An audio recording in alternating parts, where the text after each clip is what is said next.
You're listening to the Autism Weekly podcast. Each week, we share community voices and bring light to stories that increase awareness, acceptance, equity, access, and inclusion. If you haven't already, subscribe to join the Autism Weekly family. I'm your host, Jeff Skibitsky. This week, I'm excited to welcome Dr. Amanda Settle, a pediatric dentist based out of Charlotte, North Carolina, to the podcast to talk with us about how to make the first dental visit a great experience for kiddos on the spectrum.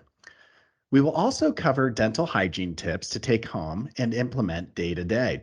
Dr. Amanda understands that all pediatric patients have different needs and learn in different ways. She believes that although the child is the patient, the entire family is important to the overall treatment, growth, and success. Amanda, welcome to the podcast. Thank you for having me today. So it's absolutely our pleasure. And one of the things that I love to be able to do is get to know who we're talking to first. And with this specialty, doing pediatric dentistry, is that it often takes a passion. It takes somebody who's saying, this is where I fit in. I love this population. So how long have you been working with kids? How did you get there initially? So I graduated dental school in 2018, and then right from there, I went to my residency for pediatrics at St. Christopher's in Philly.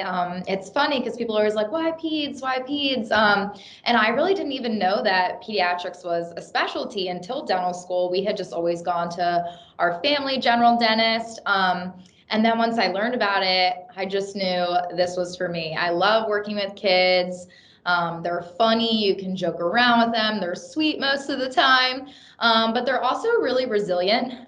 You'll work with them and you might have a tough appointment where, things just aren't going great. They're getting fussy, but if you can just kind of work with them and get them through it, it's really rewarding to get to the end and know that you accomplished what the parent and the patient came in to do. So it's just all around a really great field. And yeah, I've just felt really happy with what I've been doing so far. Well, I know firsthand because my daughters have both used pediatric dentistry, is that a lot of what good technicians and dentists do is that they utilize a lot of the same technologies that you'd use in behavioral treatment, is that you're trying to find motivation. You're trying to be able to engage that child. So when you have, and I guess I'll talk about any child coming in. When you have somebody coming in for that first visit and they are tentative or scared or don't know who they're going to be talking to or what you're going to be doing inside their mouth while they're laying on the table, how do you prep them and put them at ease? Because that's a stressful situation. So I think a lot of it, I kind of start with the parent first. Because as much as kids, you don't think that they're picking up on things, they are. So if the parent's nervous, if the parent's stressed out, the kid immediately is going to be nervous and stressed out, and we just have a recipe for disaster. So I like to prep parents as much as possible and just say, hey, talk about this really positively. Try not to give too much information because sometimes they have these kids watching YouTube videos and things are just going totally to the left and we want to keep them, streamlined. So I just tell them a lot of times to really talk it up, make it sound positive, bring them in and let us do what we do best. We show the kids a lot of the instruments that we're going to be using. We can maybe put the toothbrush on their hand first, show them the mirror, show them how the chair goes back before we have them sit in the chair. So all of those things are really important in making the kids feel comfortable. As far as, kind of going off the path with that, with kids on the spectrum specifically, there's a lot more that I like to do before the appointment to make it the best appointment for everybody. And a lot of that really involves the parent, one, contacting us and engaging with us as the team, kind of letting us know, does the child have taste aversions? Does the child get scared of loud noises? Do they not like bright lights? Do they not like sudden movements? Because all of those things are going to affect how we're going to treat the child. And then there's some things as well that parents can do at home to kind of prep their child. They can show them like visual pictures of you're going to sit in the chair. The next picture can be you're going to open your mouth. The next picture can be you're going to put your feet out straight. All of those things can kind of get the child ready as well for coming into the appointment and having the most success with it that day. I mean, it really sounds as if you are part artist of dentistry, but there's another part it's almost like you have to have a psychology hat at times, is that desensitization and walking a child through the process is it's got to pay big dividends on whether or not you can actually do the work that you need to do.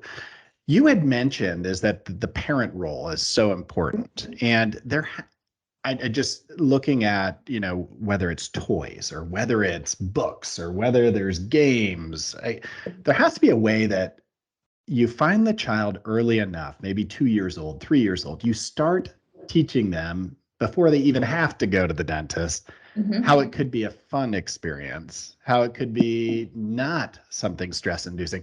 Are there specific books or are there games or are there toys that you'd be recommending to families to say, start playing with these things, get them used to it? So they do recommend that, especially for children on the spectrum, as a way to desensitize. You can buy, the plastic mirror. A lot of the things that we use, you can buy like a plastic version from like the drugstore or Amazon, just to kind of practice that at home. We can practice with a flashlight. The American Academy of Pediatric Dentistry specifically does recommend that all children visit the dentist before their first birthday. So that is something that can kind of help get kids used to what we're going to be doing. They can get used to us. I think it's really important for parents to take their children to a practice that's a little bit smaller, just because you can get the same dentist every time and they can actually start to form a relationship. Not saying it's a bad thing if you go to one of these larger practices, but I do think it's beneficial for the child and the parent just to get used to who they're seeing every time. They know more about them, they have a relationship, and I think that can really kind of build trust, and strengthen everything moving forward. So, I mean, you mentioned starting at age 1, and a lot of children who are on the spectrum, as I would imagine, the parents have the anxiety of, I don't want to have to take my child, put him in a car, bring him to a place where there might be maladaptive behaviors, there might be a tantrum, there might be screaming. And it might not, obviously, it has nothing to do with the dentist. It has more to do with the anxiety that's being provoked by it. But what are I guess, the major concerns you'd have? Because with children on the spectrum, obviously, there's always concern of dietary intake being restricted, is that they might not be eating all the right things. There might be sensitivity issues that maybe they're not brushing their teeth correctly and that there could be tooth or gum damage. Mm-hmm. What makes it more important for somebody on the spectrum to be a little bit more cognizant of regularly scheduling these appointments that might not be as important for another child? Not that equally it's not something I wouldn't be scheduling out. Right. So definitely establishing that routine, getting them used to it. Like you mentioned, the diet. Sometimes children on that spectrum can have very specific diets. So they're only eating certain things. And a lot of times that could be only drinking juice, or we're only drinking this milk, or what have you, or we only eat this candy, this gummy. Or a lot of times, too, parents use gummies or some kind of candy as rewards for certain things. So all of those can obviously have implications or consequences on the teeth. That's just with little kids in general too, though. A lot of parents like to give milk, and give that bottle at night. And then a lot of kids are getting cavities. So just all of those things, a lot of the early appointments are great for the kids, but it's also a lot of teaching for the parent. Just things they can be doing at home, techniques they can utilize. And it's really important too, just to show them how they can brush, because it is hard, especially when they're little. We can show them techniques to kind of hold the child, really get the toothbrush in there, how to do it, give them alternatives for toothpaste and things like that. A lot of the children that you're working with probably have a variety of people that create their treatment team. And the dentist is one component of that. When they have these, and we'll look at ABA or behavioral therapy as a component of it, because oftentimes that's a big part of the ongoing treatment for a child. How can they help support the dentistry needs? How can they be a part of helping that child make sure that this becomes part of their adaptive repertoire on a daily basis? So I think it can be good to establish a relationship between, healthcare professionals to see what the child needs, what would work best for them. We had some patients come in the other day with their parents. Their parents were so nervous. They never brought them before. They were twins. They were around 6, so better late than never. But each of the twins had their aide come with them as well. So I think it can be nice to, bring someone to that appointment that you know is going to help make the appointment great. The appointment was fine. The parents were so nervous, and it really went well. And that happens a lot where parents are so nervous that, oh my gosh, this is going to be terrible. And a lot of times it goes well. Sometimes it can go the reverse, but that's okay too. That's just what we have to work through. But as far as children at these programs, I think it can just help to have open communication between everyone and know what goals we're trying to work towards and how we all think it's the best way to get to that goal. Just because there's no blueprint for everybody, because it's going to be a little bit different or pretty different depending on each child. And I think that that's an important component to look at, is that every child's going to have their own individual dental needs, and their way to be able to contact that in the home environment is oftentimes is what you learn in an office setting is sometimes hard to replicate in the home because you're dealing with other variables or histories of behavior in different environments that you're trying to rectify. And it's nice if everybody's able to speak the same language, if everybody's able to kind of give the child the same information as they're going through it and be consistent. Are there ways that you make this a fun process, or that you coach parents to say, it shouldn't be work for the child? They're not going to do it if it's work. It's got to be fun some ways. Yeah, so there's definitely lots of different things to make brushing your teeth or taking care of your teeth at home fun. They can use like the little sand timers, like kids like those. All the different flavors of toothpaste they now have. I think it's good to have your kid go out and pick the toothpaste they want to use and have them pick their toothbrush. So then they're excited to use it. A song that they like. A lot of my patients have a specific song that they are really into at a certain period of time. So the parents will say, we'll play this song and they'll brush their teeth. And when the song's over, we're done brushing, or a shortened version of the song. You can get toothbrushes that play the song, that will play. I think for kids on the spectrum, sometimes it's important to just kind of let them get their teeth brushed where they're comfortable, whether it doesn't have to be the bathroom. It can be the couch. It can be them sitting on the floor. I do have patients where they will only get their teeth brushed sitting at the kitchen table. It's really just what's going to work for them, and there's no set way to do it. But those are some things that can make it fun. I think all of the flavors and different colors and all of that really helps a lot. And one last thing. There's this thing that they had going on for a while called the 3 Bs. It was brush, book, bed. You brush your teeth, you read a book, and you go to bed. Some kids really need routine, and that's a good routine for the nighttime brushing and kind of a way to spend time with your child. I love all of those ideas. And quite frankly, I probably should be putting into effect in my own home right now. And I think that you've hit on this. It's, a lot of these techniques, we might be talking right now for children who identify as autistic, but this could be used very well across every single child out there. And I think it's for us to realize that, we don't necessarily always have to treat this as a different process. We just need to figure out what's going to motivate our individual child. A lot of those, and you had mentioned the flavors, the giving choice, the giving opportunity to kind of have decisions in that process. Are there also accommodations? Are there things that you'd be saying, if your child's having such a hard time with this right now, make sure you do this, but let's accommodate here. Let's make some changes here. Are there things that you do differently sometimes? So definitely, let's say if a child's having a really hard time with just the feeling of the bristles or the foaminess of the toothpaste, they do make toothpaste that doesn't foam. And for a while, if you're just trying to get your child, acclimated to the toothbrush and more comfortable with it, you can use a washcloth to kind of build your way up. One of my parents, her child does not like the toothpaste that they have with fluoride in it. So what she does is she puts a little strip underneath of it of the fluoridated toothpaste, and then she sticks the toothpaste that he likes on the top. And she says he hasn't figured it out yet. We'll see how long we have that going for, but that's something to do. But I mean, I just tell parents really try to get that nighttime brush in, because that's the most important. If you're going to get only one brush a day, that's the one that's more important. I mean, I want you to ideally get both, but we do what we can. And then I think it's really important too, if home care is not going to be 100%, to really try to stay away from juices and try to encourage a lot of water. Juices and gummy vitamins and gummy candies, they are just the worst things you can have.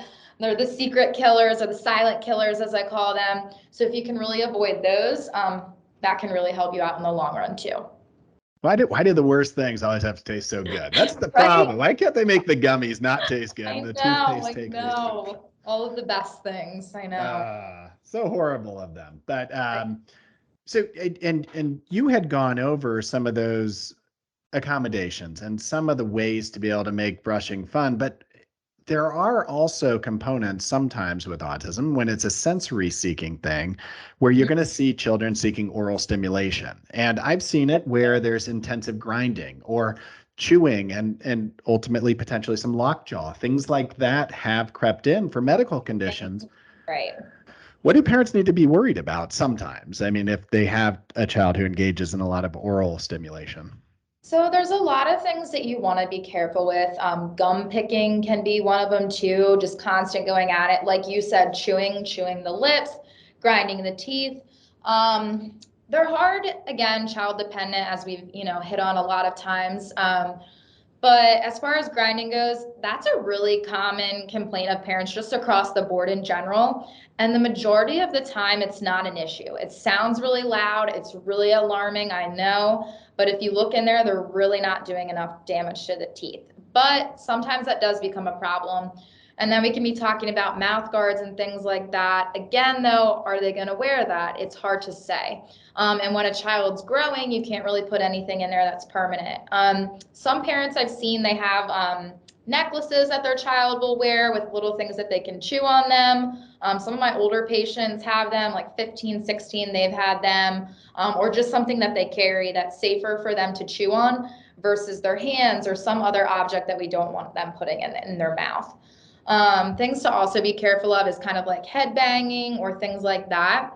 Sometimes if these behaviors have just started and they're not their typical behavior, it can be a sign that they're having tooth pain. If you can't see in there and they haven't been checked in a while and they're nonverbal, it can be something to consider as well. But the necklaces are a big one that I've seen. As far as brushing, if you're worried about, grinding or biting when you're trying to brush, they do make these little foam sticks. They sell them on Amazon. And you can kind of put those in there, and it allows you to get their mouth open a little bit so you can fully brush all the way in the back, make sure you're getting everything clean, but it gives them something to kind of bite down on while you're doing that instead of the toothbrush. So those are good accommodations. And Dr. Amanda, I appreciate the fact that I guess there's two things that I truly appreciate that you said there. One is that the head banging piece is that I've actually seen where there's been such a severe infection and the head banging was a new behavior for a child. And you should always be ruling out medical causes to any brand new behavior that's kind of out of the ordinary. And for a dentist to be able to kind of at least putting that out there, I think it's something that the clinical world needs to be listening to. So the behavioral technicians, the behavior analysts, everybody who's working, speech pathologists, whoever's working with the child should know is that if they see this new behavior come up, there could be a medical causality. The other thing that I think that you indicated was we don't always need to or should change some of these oral stimulatory behaviors. If they're not really interfering with the child's day-to-day life, should we be modifying them? Probably not. Right. But it's talking with the professional and talking with somebody like yourself and saying, are we seeing a medical challenge here that we should intervene at now? Or is this just something that's a nuance or it's something that may be different for the child, but it's not going to cause a quality of life? Chewing on the objects, I think it's okay, we're probably not going to change this behavior, but let's modify it in a way that's going to be safe for the child. So if we know that we're going to be chewing on objects, let's give them something that's safe for them to chew on. So things like that, I think, are super important to know what's best for the child. And when we're talking about this communication and working with between the behavioral health community and the medical community and the medical dental community, it's always making sure that there's cooperation and goal planning. And are there specific things that you'd be recommending to a behavioral intervention team to say, these things need to be in place? It could be diet. Are there a variety of goals that you're saying, make sure that these are addressed in a treatment plan so that I'm not having to do a procedure and I'm only having to do maintenance work for this child? I think it's definitely important for them to work towards being able to fully brush for the child and being able to ideally floss for the child, just getting the home care to the highest extent that they can give it and talking to the parents a lot about diet. If the behavior analyst can work with them too, as far as helping them prepare for a visit at the dentist, like sitting in the chair, things like that, I think those are all good goals for them. So basically, yeah, home care, getting the brushing in line, helping them with diet, trying to modify or change things, and then helping prepare them to come to the office as well are the three components to make the best oral care for the child.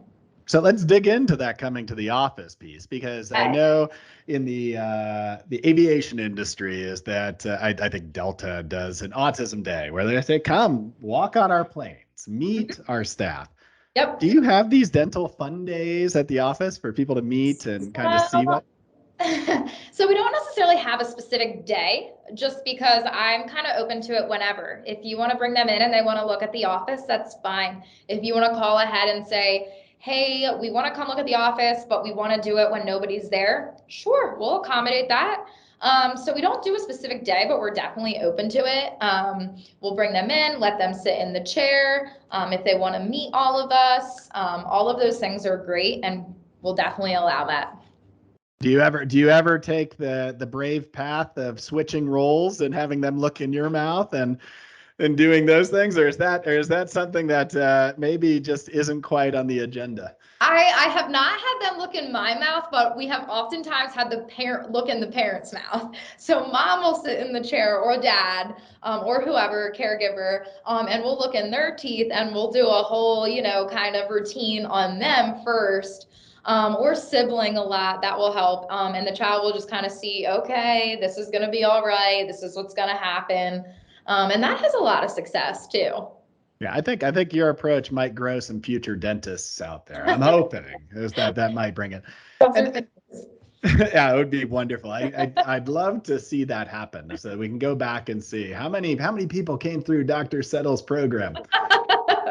But do you have any advice that you'd give to parents or children on the spectrum that, right now they're coming out of COVID. They're coming out of a time period where maybe they did not see dentists as frequently, simply because a lot of people cut back on some of the necessary care that they would have been receiving, and Sure. behaviors went up. Food intake probably changed a little bit. So Yeah. they're not necessarily in the best situation at all times. Do you have advice for families right now? I tell families my number one thing is just give yourselves grace. You're doing the best you can. Everyone is doing the best you can. I have so many parents all the time come in and they're just beating themselves up about, XYZ, they're not brushing well enough. And you can tell they're really putting all of their effort into it. I know dental's important, obviously, it's my whole life, but I know that is one of a million things they have on their plate. So I just want them to, give themselves grace. They're doing a great job. My other things would be just get in when you can, as soon as you can. If you think about it, if you hear this podcast and you haven't been in a while, it's never too late. No one's going to shame you if anything is wrong. And if they do shame you, then they're not the dentist for you. And you need to go to a dentist that's going to be patient with you and understanding of everything. And that's going to be the tips that I definitely have for that. Well, I guess I have a two-part follow-up, because it sounds like the folks in and around Charlotte are in good hands, and I believe you're at Huntersville Smiles, and I'd love to be able to give that resource out there. But Are there other resources that you'd say, you know what, go check this out? Is there a website? Is there anything that kind of can guide people to help find similar practices to what you do, or to give them tips? So if they're looking for a pediatric dentist, they can definitely find them on the American Academy of Pediatric Dentistry's website. It has a whole directory of providers in your area. And the majority of pediatric dentists are comfortable treating children on the spectrum, children in general, making them comfortable, because that's what we were trained in. So that'd be a great place for them to start. As well as that website in general, it just has lots of resources for all children, just about fluoride use, home care, diet, all that stuff that's applicable to all children. As far as resources for children on the spectrum, I think it's best to talk to your provider and see what's in your area, just because I'm not super familiar in all the different areas across the country. So I wouldn't want to point anyone in the wrong direction, but I know that there's tons of resources out there. My only advice would be just to make sure that your resources are credible. You can find a lot on Google, and we just want to make sure everyone's finding the best things for them. And if folks happen to be in the Huntersville area, I'm hoping that you're accepting new patients. I don't want to make a guess on this, but how would they get a hold of your office? So they can call us at 704-456-9166. They can visit our website at smilehuntersville.com. They can stop by anytime. For all of my patients in our office, I do give them my personal phone number. So if you become a patient and you have questions on the weekend or after hours, I'm always there to help. So that's something that's great too if you wanted to come to us. We do take Medicaid and we take all PPOs, and we also have discounts for patients without insurance. So we're happy to see everybody and take care of any needs that any children have. Well, Dr. Settle, I appreciate what you do. And I also appreciate the fact that you've individualized so much of your practice to make sure that the children are taken care of. And thank you for coming on and talking with us today. Thank you guys so much for having me. Thank you for listening to Autism Weekly. We hope you tune back in next week to learn more about autism in the real world. Autism Weekly is now found on all the major listening apps, including Apple Podcasts, Google Podcasts, Stitcher, Spotify, Amazon Music, and more. Subscribe to be notified when we post a new podcast. Autism Weekly is produced by ABS Kids. ABS Kids is proud to provide diagnostic assessments and ABA therapy to children with developmental delays like autism spectrum disorder. You can learn more about ABS Kids and the Autism Weekly podcast by visiting abskids.com. Thanks for tuning in. See you again next week.